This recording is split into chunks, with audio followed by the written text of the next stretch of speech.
Hey guys, Matt here. Welcome to the Broken Supercoach round review for round 10. Thanks for checking in.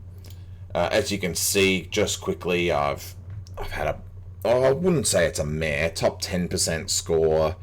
I've dropped 120 places, but when we go into the team, we can see some obvious reasons for that. But I am on this downward trend, so I need to start kicking back up with some bigger scores, and hopefully that will happen. We'll crack into the team because I've trapped myself here with what I still think is an amazing pick, but I've actually set myself up this week to actually do this score, so I'm not too fast. I feel like I've got the short end of a pretty good stick here. So let's go in and we'll take a look at the team just quickly, and you'll see pretty obviously before I go through the lines what I did. I vice captained Lions on the Friday for 129, and you got to take 129. You can't. You're fooling yourself if you don't take 129. And naturally, I had Brockman, so he went on. In the meanwhile, Oliver Saturday night in front of my eyes live, by the way, absolutely ripped up. Like I did say he was probably going to. Credit to the Crows for not tagging. I said on maybe the Friday video and potentially on Near to the Ground, I said that the Crows sometimes tag and are not very effective, and Oliver was in serious form. And credit to the Crows, they didn't tag. They accepted that they aren't a very good tagging side, and Nick said in the press conference the last time they tagged Oliver, it didn't work for him. So they let him go and said, we'll beat you as a team. And that's what they did. So credit to the Crows for doing that. Sad for me, who in having this pod Lions and vice captaining him, I naturally wasn't going to put the C on Oliver because I had to take 130. So most people just ran probably vice captain someone like Zorko, probably vice captained someone during the day on Saturday. I can't think of who was playing at the time, but let's have a look. It doesn't matter. And what that meant was they were able to just put the C on Oliver, and they gained, and he scored 200 for him. So I've had this amazing pod pick. He's turned into a really nice loop for me, and Oliver's gone 200. So you can only sort of laugh at that, but that's a huge number. When you start to deal with the rankings where I'm at, the differences between like 200 and 150 are really not that far. And getting the captaincy wrong like that on a week where you get an extra 80 odd points for having the captain, or an extra 100 odd points for having the captain like this, that's a huge swing. So it's fine. Lions is in 5% of teams, and he's getting scores for me at the moment. So there's not going to be a guy who is an obvious captain option score 200 every week, and especially a case where I don't captain him. So I'm not too fussed about this.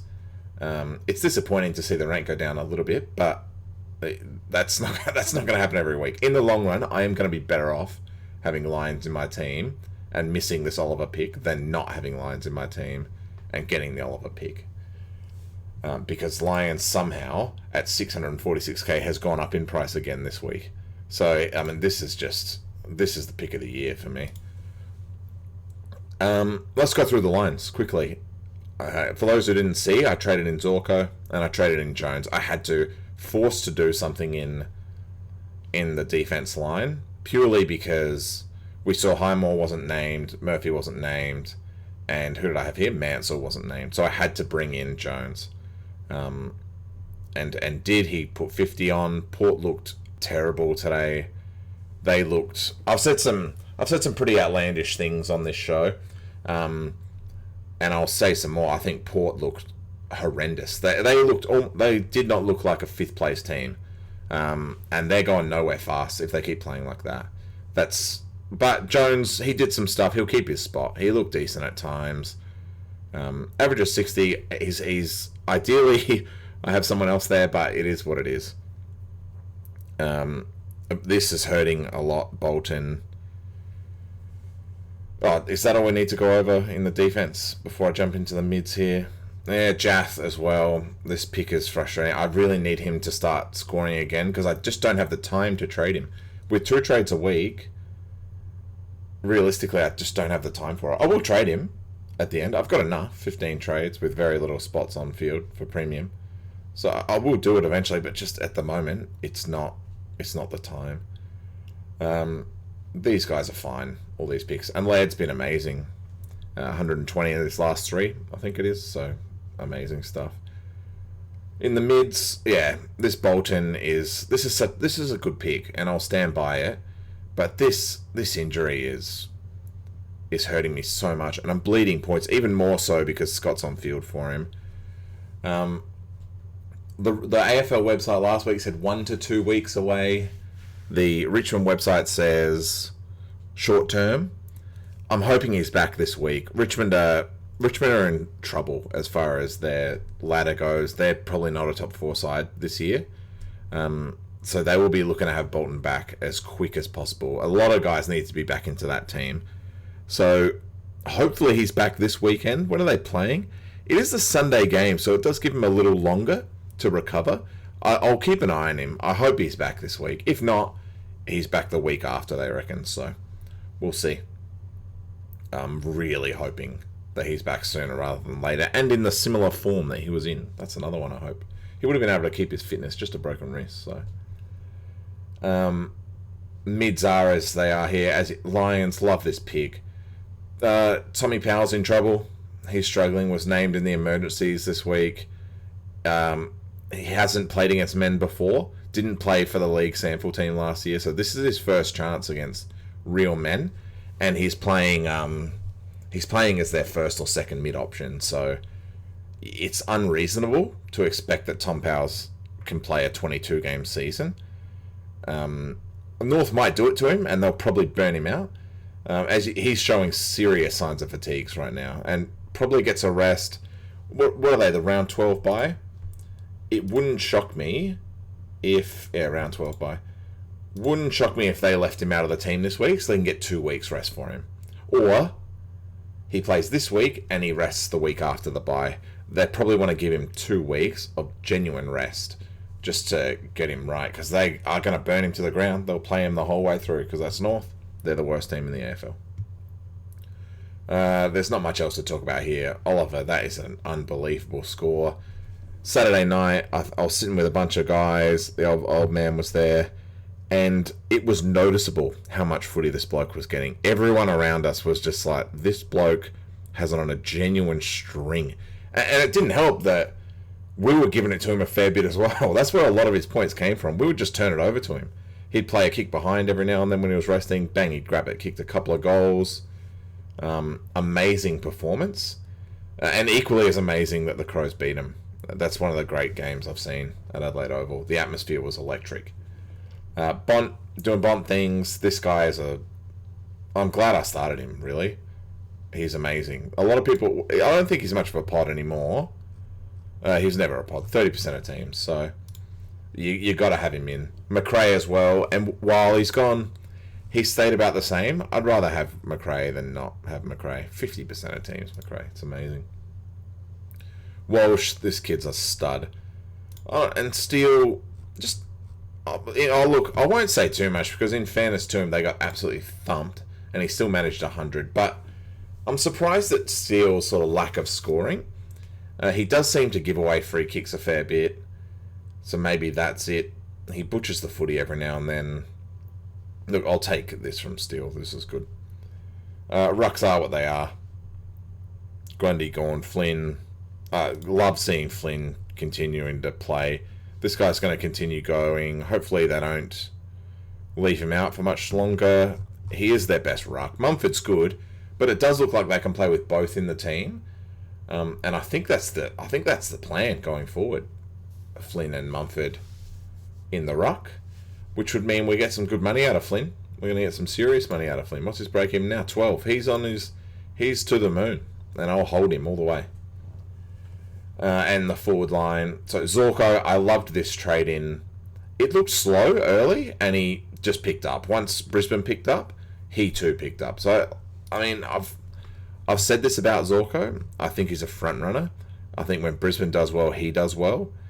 And I hate seeing these lower scores from him, because when Brisbane go away, so does he. So it's Luckily, Brisbane are in good form. They don't look like losing anytime soon. They actually look like, well, they'd be the second best team in the AFL at the moment.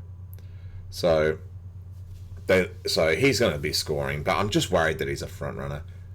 Zeeble seems to have started leaking points with Hall in the team, with Cunnington in the team.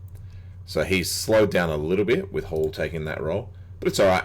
This guy, he's not going anywhere. I've seen some people cashing him out, but I wouldn't be doing that. I don't know who you're going to. I don't know who these people are trading to. If you're trading Zeeble out, let me know who you think you're bringing in for him, because I genuinely don't know. If it's Dustin Martin, well, then you're wrong. So I'm not sure what the deal is there. Impey will be the third forward. Warner, Scott, Poulter.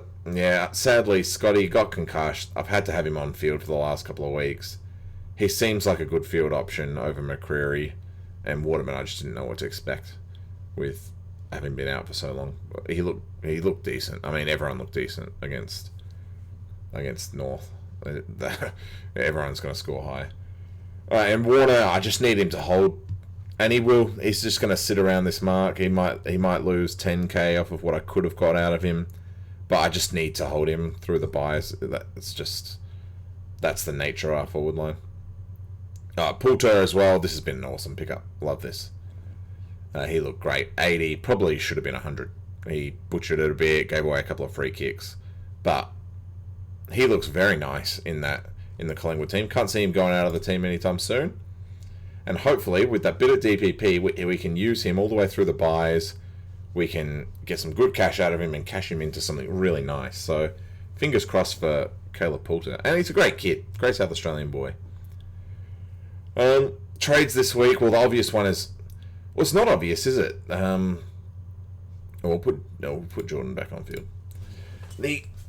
Scott's out for a week, so I don't actually have to trade him. Especially with McCreary doing what he's doing there. It's just a case of if I want a forward. I think the trade this week is Powell. And then it's a matter of who I could just do the one. So you go Powell. You send Zorko up because the only option you're bringing in this week, well, there's only two options. And I honestly believe there's only one realistic option, and that's Whiteman. Madden is a potential option, a good scorer. I don't like that he's only played round 7 and round 10. I don't know enough about Brisbane. And if there's any Brisbane fans in the chat, let us know. I don't know enough about him that he's going to be consistent. I'd prefer to take Murray. I would prefer to take Murray last week over this guy. So, a little bit worried about the Madden pick. I love the defence forward option. If he's named, it is still a choice. But I think Whiteman's, even though you pay up for him, I think Whiteman feels good. The difference being that 50k is good money. Well, let's have a play. Let's have a play for a couple of minutes. So we'll go Cody Whiteman. That gives us 260 to work with. And then you can say, well, what are you going to do with 260? And I could turn Jath into a top defender right now, which would be nice. I really want to address the forward line because I hate the idea of McCreary, Warner on field and Scott there as well. So I could do Warner, having just said that I'd like to finish him off. What about McNeil? What's he looking at? I just don't think there's any value out of McNeil. Let's have a look. Is there any value in McNeil? 516, not really. Could be McNeil. You could go Warner here. Because there's no... The thing that frustrates me is... Or you could go like this. You could go McNeil. You could send Scott up here, and then I could bring in Hall, who I like. I'm quite big on Hall. So I could go that there. Could go someone like a Martin. Dustin Martin. I'm still not massively sold on him, but I feel like it's not a terrible pick for 430 as well. I feel like it's a pretty decent pick, that. And if you go Martin, then that forward line looks pretty solid. You get 83 to keep. But let's just say, so that's probably the scenario. It's probably Hall here. So that's probably the trade I'm going to do. I hold Scott because he has the week off. You don't have to trade him. Trade players who are you're worried about their break even. So Powell and McNeil are the two that I'm worried about. Could go Warner to get a bit of extra cash, but the only forwards I want are Hall or Martin, and I can afford that with Powell and McNeil. Well, the other one is doing this way. So let's send Scott back. Let's put Laird in the mids and run a full primo mid for a week. And at 516, what are we doing here at 516? Well, actually, let's do it this way first. Let's not do McNeil. Let's go Jath. 645. 656, sorry. I don't know where I've come up with that. You clear that. And that gives you... Oh, yeah. That starts to give you a real... Sorry, I'm in the wrong position here. Yeah, that gives me Mills and Doherty. And yeah. So I could chase Mills, which I've wanted to for quite a while. That makes me feel a lot better about this defense. Jeez, that's tempting. And it gets rid of Jath, which is something that's just been frustrating for me. And the longer I hold Jath, the more money he leaks. And then you run this. And the best part being is that if Bolton's back, I send him in and put him on. And suddenly this team looks really nice again. Let us know what you think about that. I'm not opposed to getting Hall because... Well, here's probably the plan. Alright, here's the plan. If Bolton is named, then this is the trade. I get Mills 100%. There's no way I'm not doing that. If he's not named, though, I've got to think about this on field. Because 56 points out of McCreary is similar to what Jath's putting out at the moment anyway. So I can probably keep Jath and get Hall, who is fastly getting out of control. So that's the plan.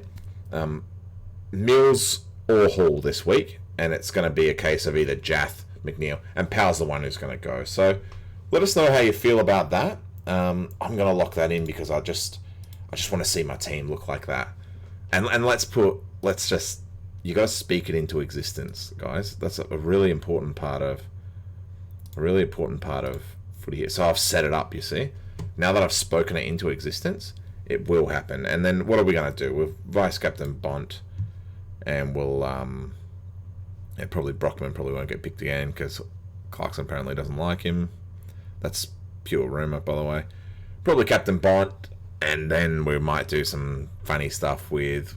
Oh, they're playing each other. Jeez, that's a huge game Friday night, isn't it? Still, we'll pick Bont for that one. And then you probably go into... With all these guys up here, you don't have much option, do you? You probably do a backup of Grundy with, Geelong, who have no ruck. So you probably say backup Grundy. But who else would you think about? No one. You back up Grundy. So Bond into Grundy. Happy with that. And I tell you what, with 13 trades left, that's how the team's looking. You've got 3 guys here I need to worry about, and a guy here and a guy here. So, still, what's that? 5 spots left. A huge amount of money here. Big amount of money here on the bench. So that's about 200k, 100k, so about 400k there. And I'll get, hopefully these guys come back and I'll get some good money here. And some late scorers and even a potential D6 option. So I'm really liking where this is going at the moment, guys. Let me know how you feel. Let us know how you went, especially. Love hearing how you guys are performing. There's some top-ranked guys in the comments too. It's some really switched-on blokes in the comments. So if I don't reply, which I definitely try to all the time, throw something in because the people that are watching this are pretty switched on. There's some blokes in there that'll give you some very good advice, and there's been some good advice. So I really appreciate everyone chiming in and having a chat. And hopefully, with a team like this, we can crack right back into the top 100 in a single week. So let's see how we go. Thanks, guys. I'll chat to you in a couple of days.